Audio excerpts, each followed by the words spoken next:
नमस्ते। तो आज हम इस वीडियो में शार्प इन्वेस्टमेंट लिमिटेड इस कंपनी का जो पेनी शेयर है उसके बारे में फुल एनालिसिस करने वाले हैं, जिसमें हम कंपनी का बिजनेस और उसके साथ ही में कंपनी के फाइनेंशियल और फंडामेंटल में कंपनी कैसे नंबर डिलीवर कर रही है उसके बारे में फुल इन्फॉर्मेशन आज के वीडियो में देखेंगे। और ये सब देखने के बाद ही हमें पता चलेगा कि हमें इस कंपनी में इन्वेस्टमेंट करनी चाहिए या फिर नहीं। तो सबसे पहले हम कंपनी का बिज़नेस देखेंगे।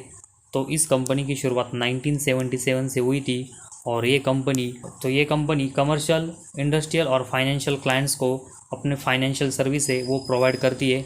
तो एक फाइनेंस सेक्टर में काम करने वाली कंपनी है और इसी वजह से इस कंपनी की जो ग्रोथ है उसकी पॉसिबिलिटीज़ आने वाले समय में बहुत ही अच्छे से हो सकती है। लेकिन सिर्फ हम पॉसिबिलिटी की वजह से किसी भी कंपनी में ब्लाइंडली इन्वेस्टमेंट नहीं कर सकते।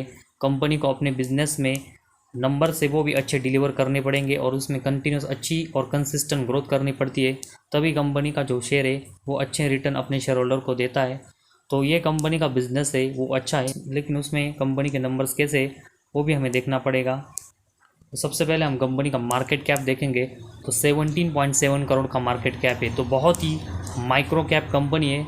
तो इस वजह से कंपनी के मैक्सिमम सेगमेंट में नंबर से वो हमें बहुत ही कम देखने को मिल सकते हैं। और इसके बाद प्रॉफिट एंड लॉस स्टेटमेंट हम देखेंगे, जिसमें सबसे पहले सेल्स के बारे में इंफॉर्मेशन देखेंगे। तो मार्च 18 में ये 25 लाख का था, इसके अगले साल ये कम होकर 17 लाख का हुआ। इसके अगले साल बड़ा ड्रॉप कंपनी के सेल्स में होकर ये 0.02, इसके अगले साल भी इसमें ड्रॉप हुआ और ये 0.01। इसके बाद मार्च 21 में ये थोड़ा सा बढ़कर 0.09 और मार्च 23 में ये 0.11 देखने को मिला।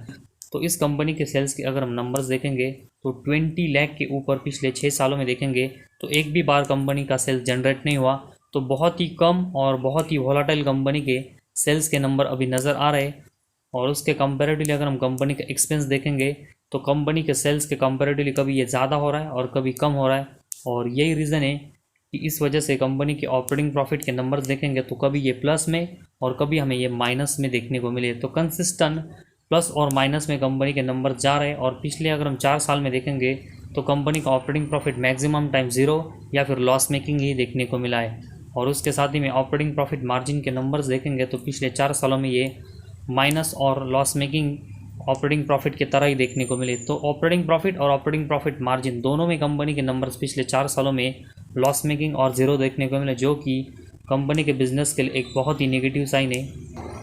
और इसी वजह से कंपनी का अगर हम नेट प्रॉफिट देखेंगे तो पहले 2 साल ये प्रॉफिट में था, लेकिन इसके अगले 4 साल देखेंगे ये भी हमें लॉस मेकिंग और 0 देखने को मिला। तो अभी मार्च 23 में कंपनी का नेट प्रॉफिट देखेंगे तो 0 है।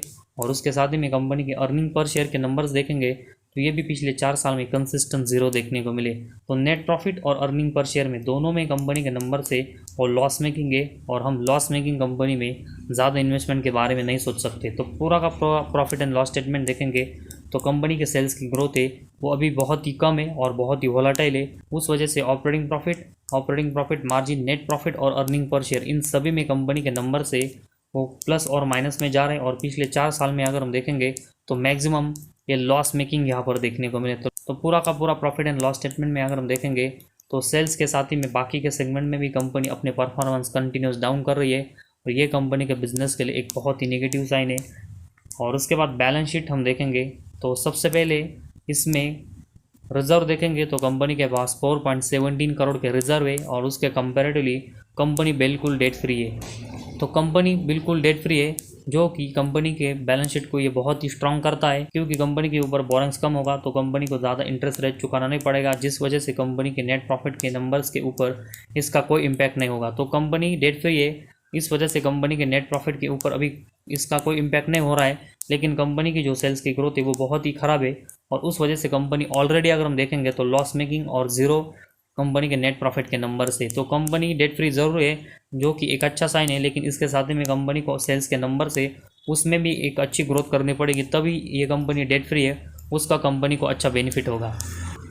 इसके बाद हम कंपनी का कैश फ्लोज देखेंगे तो मार्च 18 में कंपनी के कैश फ्लोज के नंबर देखेंगे तो ये माइनस में दे, इसके अगले 2 साल देखेंगे तो ये प्लस में आए। और इसके बाद कंसिस्टेंट अगर हम देखेंगे तो अगले 2-3 साल कंपनी का नेट कैश फ्लो के नंबर से वो पॉजिटिव में देखने को मिले। तो कंपनी का नेट कैश फ्लो के नंबर्स अगर हम देखेंगे तो कंसिस्टेंट पॉजिटिव में, जो कि एक डिसेंट साइन कंपनी के बिजनेस के लिए है। लेकिन सिर्फ एक सेगमेंट में कंपनी की अच्छी ग्रोथ होने की वजह से कंपनी का परफॉर्मेंस है वो अच्छा नहीं हो जाता। लेकिन इसके लिए कंपनी को sales, net profit, earning per share, operating profit, इन सब में भी अच्छी ग्रोथ करनी पड़ेगी। और उसके बाद डेब्टर डेज देखेंगे तो कंपनी के पिछले 2 सालों में 100 डेज़ के आसपास ये देखने को मिले। तो अभी भी कंपनी के जो डेब्टर डेज है वो हाई है। तो ये कंपनी के बिजनेस के लिए एक नेगेटिव साइन है, क्योंकि कंपनी के डेब्टर डेज अगर हाई होते तो कंपनी को अपने डेब्टर से पेमेंट लेने में ज़्यादा समय लगता है, जो कि कंपनी के बिजनेस के लिए एक नेगेटिव साइन होता है। तो इसमें कंपनी को अच्छी ग्रोथ करनी पड़ेगी। और उसके बाद शेयर होल्डिंग पैटर्न देखेंगे तो कंपनी के प्रमोटर के पास 46% की हिस्सेदारी है। और उसके कंपैरेटिवली अगर हम देखेंगे तो पब्लिक के पास 53% के मेजॉरिटी स्टेक है। तो कंपनी में पब्लिक की इन्वेस्टमेंट प्रमोटर से ज़्यादा होना ये कंपनी के बिजनेस को और कंपनी को कभी भी अनस्टेबल कर सकता है। और इसी वजह से कंपनी में जो प्रमोटर की हिस्सेदारी पब्लिक से कम है वो उनको गेन करनी पड़ेगी। तो शार्प इन्वेस्टमेंट ये कंपनी का अभी हमने फुल बिजनेस और साथ ही में कंपनी के फाइनेंशियल और फंडामेंटल के नंबर्स देखे, जिसमें कंपनी के सेल्स की ग्रोथ है वो अभी बहुत ही पुअर नज़र आ रही है। Company operating profit margin, net profit और अर्निंग पर शेयर के नंबर से वो पिछले 4 सालों में कंसिस्टेंट इसमें लॉस कर रही, जो कि इन्वेस्टमेंट की नज़र से एक बहुत ही नेगेटिव साइन है। कंपनी डेट फ्री ज़रूर है और कंपनी का कैश फ्लो पॉजिटिव में ज़रूर है, लेकिन जब तक कंपनी अपने मेन बिजनेस से मतलब ऑपरेटिंग प्रॉफिट से और नेट प्रॉफिट से अपने नंबर्स पॉजिटिव में जनरेट नहीं करते, तब तक हम किसी भी कंपनी में एक ट्रस्टली इन्वेस्टमेंट नहीं कर सकते। तो कंपनी के परफॉर्मेंस बहुत ही वॉलाटाइल है, साथ ही में कंपनी के डेब्टर डेज बहुत ही हाई है। और इसी वजह से अभी हम इस कंपनी में बड़ी इन्वेस्टमेंट का रिस्क नहीं ले सकते। और कंपनी लॉस मेकिंग है, इस वजह से तो हम इस कंपनी में अभी इन्वेस्टमेंट के बारे में नहीं सोच सकते। तो बिल्कुल हमें इस कंपनी में अपनी इन्वेस्टमेंट है वो अवॉइड करके चलना चाहिए, जब तक कंपनी के नेट प्रॉफिट के नंबर से वो एटलीस्ट प्रॉफिटेबल नहीं होते।